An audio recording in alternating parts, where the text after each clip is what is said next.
আমরা যে 15 বছর 16 বছর নির্বাচনে অংশগ্রহণ করতে দেওয়া হয়নি আমাদের, এবং নট অনলি আমরা, গোটা জাতি বলা যায় নির্বাচন থেকে, সুষ্ঠু নির্বাচন থেকে বঞ্চিত ছিল।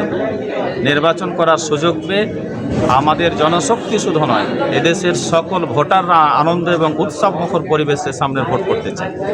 এবং নির্বাচন কমিশনকে বলবো, দীর্ঘদিন পর বাংলাদেশে একটা অংশগ্রহণমূলক নির্বাচন হচ্ছে, এই নির্বাচন যেন সুষ্ঠু এবং অবাধ হয়, সকল দল যেন সমান স্পেস পায়, লেভেল প্লেয়িং ফিল্ড যেন নিশ্চিত হয়, এই ব্যাপারটা নিশ্চিত করার জন্য নির্বাচন কমিশনকে আমি অনুরোধ করব।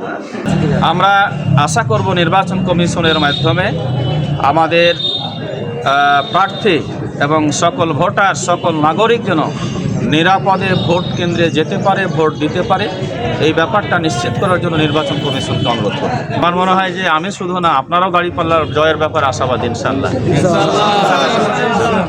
এলাকার সকল ভোটার আশাবাদী, এবার দাঁড়িপাল্লা পাস করবে আসুন ইনশাআল্লাহ।